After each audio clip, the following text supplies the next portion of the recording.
Hello and welcome to my channel. तो आज हम डिस्कस करने वाले हैं थ्योरी ऑफ डिमांड के बारे में। काफी इंपॉर्टेंट टॉपिक है, तो चलिए शुरू करते हैं। थ्योरी ऑफ डिमांड में सबसे पहले दिखाया जाता है व्हाट इज डिमांड। डिमांड तो नॉर्मली डिमांड मतलब हाँ कुछ खरीदते हैं। जब बोलेंगे दैट इज डिमांड एक्चुअली। तो एक्चुअली क्या होता है डिमांड में तीन बातें याद रखना जरूरी है। डिजायर टू बाय, जब आपके अंदर कुछ इच्छा होता है किसी चीज को खरीदने का। Desire to buy is supported, has to be supported by purchasing power. Purchasing power का मतलब होता है जब आपके जेब में कुछ पैसे होंगे, that is called purchasing power. Purchasing power होने के साथ साथ आपके अंदर होना चाहिए उस चीज को मैं खरीदूंगा, खरीदने की आपके अंदर you can say willingness to spend का मतलब खर्चा करने की आपके अंदर इच्छा होनी चाहिए। तभी जाके आप इसको बोलेंगे डिमांड।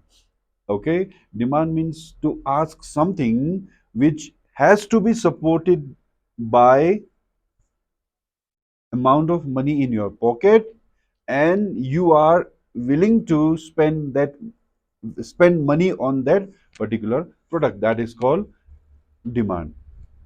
तो थ्योरी ऑफ डिमांड में आगे हम बात करने वाले हैं। इसके बाद आगे हम बात करने वाले हैं डिटर्मिनेंट्स ऑफ डिमांड के बारे में। अब आप सोचते होंगे कि डिमांड सिर्फ प्राइस से डिसाइड होता होगा। जरूरी नहीं है डिमांड सिर्फ प्राइस से डिसाइड होना। अभी हम बात करेंगे क्या क्या और फैक्टर्स हो सकते हैं जिसके कारण डिमांड में चेंजेस आते होंगे। ओके, तो ये तो होता है individual. Similarly market market demand बोल के आ सकते हैं। इंडिविजुअल डिमांड बुक में मेंशन होगा, आप आपके अंदर कंफ्यूजन होते होंगे, हाँ यार ये क्या है। तो बेसिकली कुछ भी नहीं है। एक एक टॉपिक एक कॉन्सेप्ट आता है इंडिविजुअल डिमांड, एक होता है market demand. Individual demand means when one single person is having demand, that is called individual demand. Market demand का मतलब होता है एक से ज्यादा लोग एक पर्टिकुलर चीज को डिमांड करते हैं, that is called market demand. Market means when more than one individuals are asking for the commodity and they are having these things, that is called market demand। और अलग कुछ भी नहीं है। Okay, so individual demand curve market demand होता है। तो यहां पे आप इसको डायग्राम के थ्रू भी दिखा जा सकता है। उससे पहले हम देखेंगे इसके अलग अलग डिटर्मिनेंट्स यानी कि फैक्टर्स क्या क्या हो सकते हैं। चलिए देखते हैं। ओके, तो देख सकते हैं factors responsible for change in the demand. तो अभी अभी हमने देखा डिमांड क्या होता है, डिमांड किस वजह से आता है। सो अभी हम देखेंगे फैक्टर्स। मतलब है क्या क्या कारण हो सकते हैं जिसके जिसके जिससे आपके डिमांड में चेंज आता है। मींस कौन से रीजंस है, कौन से रीजंस है जो कंज्यूमर के डिमांड को इन्फ्लुएंस कर सकता है। Okay, so that is called factors. और at the same time you can call it determinants. Determinants responsible for change in the demand of the consumer, that is called factors। Okay, तो यहां पे एक term आता है, sorry, demand function. तो इस चीज को आप कह सकते हैं डिमांड फंक्शन। तो question can be asked what is demand function. जब बोलेंगे demand function means relationship between quantity demand and the factors, that is called demand function. जो जो चीजें डिमांड में चेंजेस लाने की कोशिश करता है, डिमांड और उस चीजों के बीच में जो रिलेशन है उसको बोलेंगे डिमांड फंक्शन। एक बार फिर रिपीट करता हूं, functional relationship between quantity demand and the factors. Factors ये सब अभी हम एक एक करके इसको डिस्कस करने वाले हैं। तो that is called demand function. समझ गया जी। नहीं समझा तो दोबारा से मैं बताता हूं डिमांड फंक्शन क्या होता है ना। क्वांटिटी डिमांड और उसके फैक्टर्स के बीच में जो रिलेशन होते हैं उसको बोलेंगे डिमांड फंक्शन। तो बहुत सारे कारण है, डिमांड में चेंज होने के बहुत सारे कारण है। सबसे पहले तो है प्राइस ऑफ द कमोडिटी। सबसे पहले है price of the commodity. This is the, ये तो कॉमन सी बात है, हम हमेशा सोचते हैं कि कुछ खरीदने के लिए जाते हो, सबसे पहले हम चेक करते हैं हाँ जी कितना है ना। So means when the commodity is cheaper we would be spending more, when the commodity is dearer we would be spending less. So this is the behavior, means बोलने का मतलब यह है जब कोई चीज सस्ता होता है या उसका प्राइस कम होता है तो हम ज्यादा खरीदते हैं उससे। एट द सेम टाइम जब उसका प्राइस जो है महंगा होता है हम उसको कम खरीदते हैं, इसको बोलेंगे price of the commodity. Okay, इसको आप डायग्राम के थ्रू देख सकते हैं। इसको क्वांटिटी प्राइस, ठीक है। When the price is 10 quantity is 3, when the price is 15 quantity is 2, when the price is 5 quantity is 4. It will be something like this.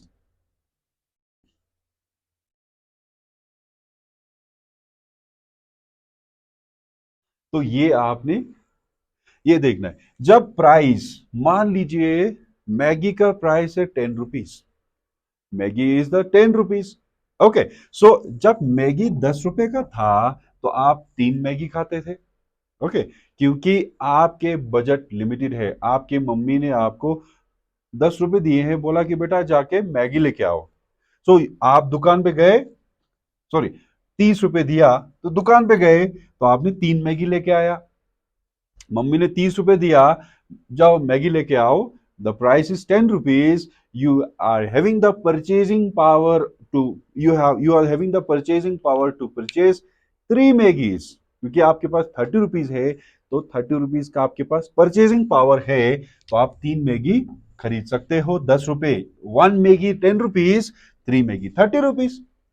अब क्या हो गया, प्राइस महंगा हो गया, नेस्ले कंपनी ने क्या किया, प्राइस को थोड़ा बढ़ा दिया। Now the same packet of Maggi is 15 rupees.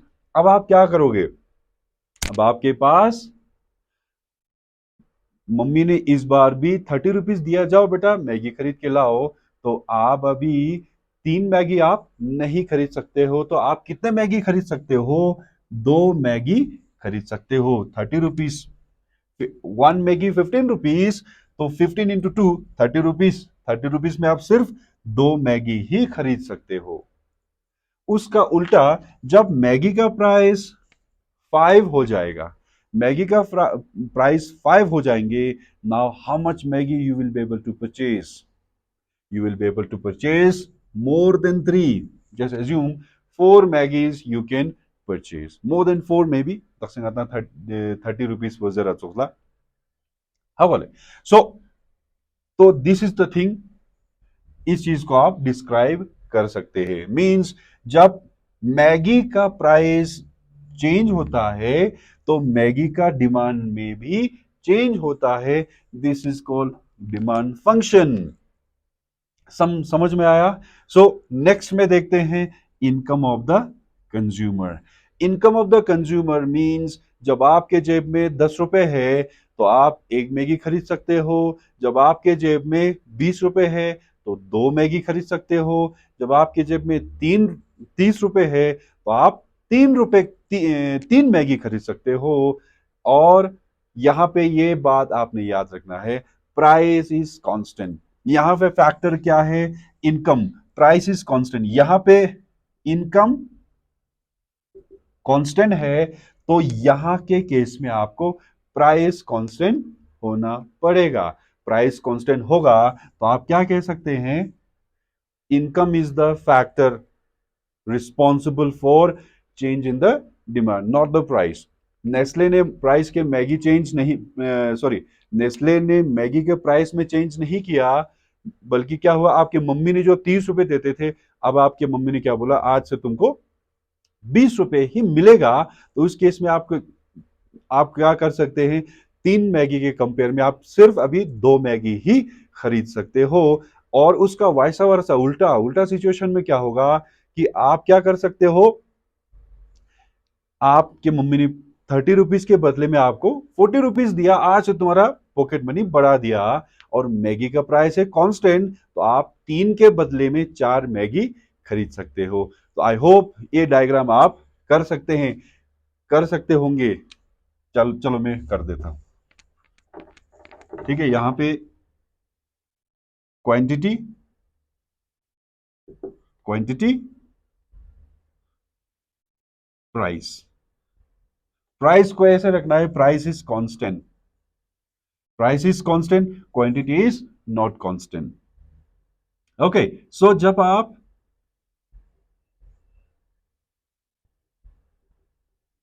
मान लीजिए जब आप ₹10 था तो आप ₹30 मैगी खरीदते थे, तब आपका इनकम कितना था?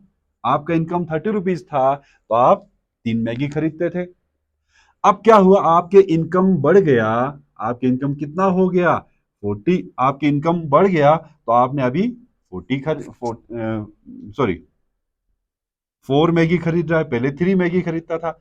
दूसरे सिचुएशन में क्या हुआ, आपका इनकम घट गया, तो आप मैगी कम खरीद रहे हो, and the price is constant. Price यहां पे कांस्टेंट है, प्राइस में कोई चेंज नहीं है, no change in the price, changing is income. I1 I2, income में चेंज होने की वजह से क्वांटिटी में भी चेंज होगा। More income, more income, more consumption, more income, more demand, less income, less consumption, but price is constant. तो ये फैक्टर यहां पे इंप्लीमेंट होगा। ओके, ये भी कंप्लीट हो गया। नेक्स्ट आते हैं रिलेटेड गुड्स। नेक्स्ट आते हैं रिलेटेड गुड्स के बारे में जब हम बात कर रहे हैं, रिलेटेड गुड्स का मतलब होता है वो एक चीज जो दूसरे प्रोडक्ट के बगैर इनकम्प्लीट है। One product which is incomplete without another product. So there has to be two commodities. Okay, so those are called related goods.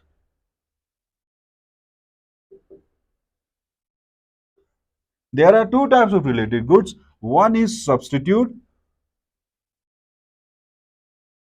and another is complementary.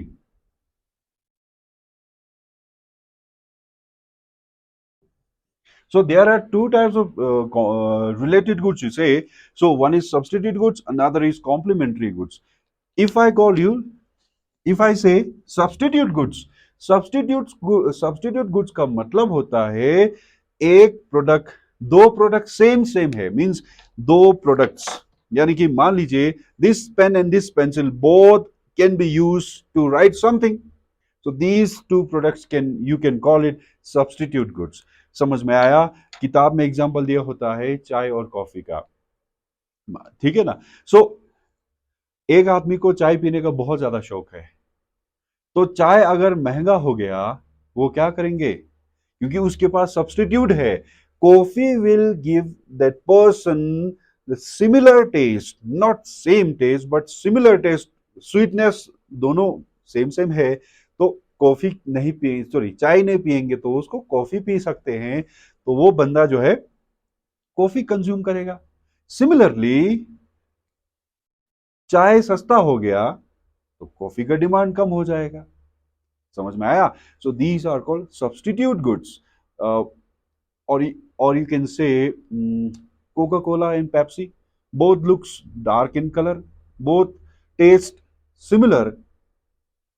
If suppose price of the Coca-Cola rise from 20 rupees to 30 rupees, in that case what will happen? Your desire, your demand for Pepsi will increase. समझा ना? मतलब बोलने का मतलब ये है, Coca Cola और Pepsi same same जैसा दिखता है, लेकिन टेस्ट में भी हल्का फुल्का फर्क है, लेकिन हाँ यार चलेगा जिसका सिचुएशन वो यूं चुकता। हाँ बोले, सो कोका कोला और पेप्सी दोनों 30 रुपीज का था, तो आपने कोका कोला पीना शुरू कर दिया। अब क्या हो गया, कोका कोला 30 रुपीज से 40 रुपीज हो गया, उस केस में आप क्या करेंगे? याद रखिए आपका इनकम फिक्स है, आपका इनकम फिक्स है, तो उस केस में आप क्या करेंगे? हाँ यार मुझे पीना तो है, मुझे आदत हो गया है, I am habitual of having soft drinks, So what will I do? I can consume Pepsi because my budget is limited, my purchasing power is limited. In that case, I should go for Pepsi because Pepsi will give me the similar satisfaction which Coca-Cola used to give. हक वाले सो ये situation आएगा, इसको अभी हम अभी diagram में draw करके दिखाएंगे. Substitute goods. सब्स्टिट्यूट फुटबॉल में बहुत ज्यादा सुना होगा. सब्स्टिट्यूट प्लेयर मींस वो प्लेयर जो इंजर्ड हो जाएंगे तुरंत उसको बाहर निकाल के दूसरा प्लेयर जो है अंदर चला जाता है. हाँ, because both perform the similar function. दोनों ही फुटबॉल खेलेंगे, उसको बोलेंगे सब्स्टिट्यूट. ओके, सो सब्स्टिट्यूट गुड्स के केस में क्या होगा अभी हम देख सकते हैं. प्राइस ऑफ टी, यहां पे आएंगे demand for coffee. Price for T, demand for coffee.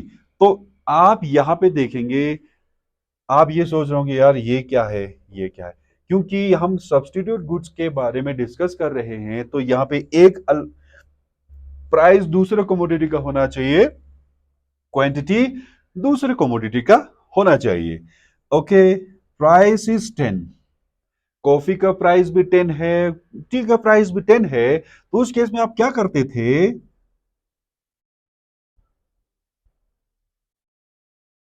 जब चाय 10 रुपए में मिलता था तो दिन भर आप चाय भी पीते होंगे, तो कॉफी आप कितना पीते थे, 5 कॉफी पीते थे. ओके, तो आप दिन में कभी चाय पीते होंगे, कभी कॉफी पीते होंगे. तो जब दोनों का प्राइस सेम होता है, ठीक है ना, दोनों का प्राइस सेम था 10 रुपीज, तो आप कॉफी 5 यूनिट पी रहे हैं.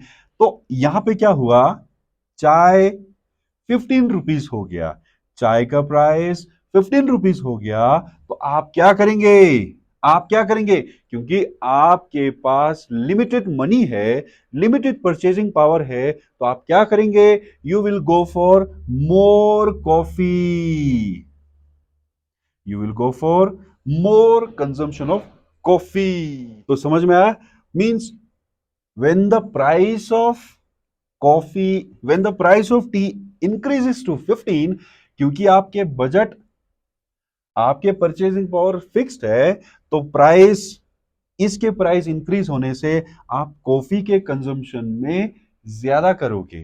ओके, उसका उल्टा जब टी का प्राइस 5 हो जाएगा तो आप क्या करेंगे,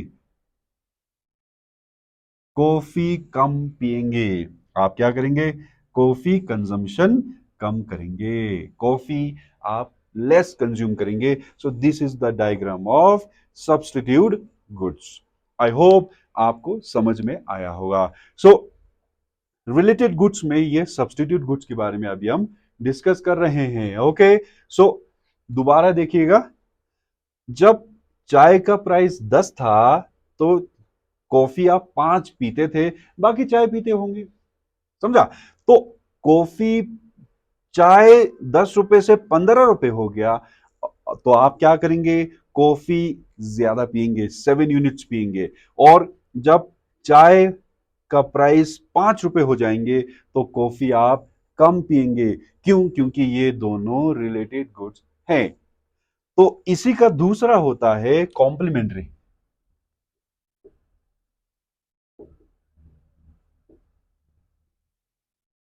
कॉम्प्लीमेंट्री गुड्स, कॉम्प्लीमेंट्री गुड्स में इसका ठीक उल्टा हो जाएगा. कॉम्प्लीमेंट्री के अंदर क्या होता है, एक चीज दूसरी चीज के बगैर इनकम्प्लीट है. For example, car and petrol, book में दिया हुआ है example, car and petrol means car है, पेट्रोल नहीं है, तो डब्बा है कार.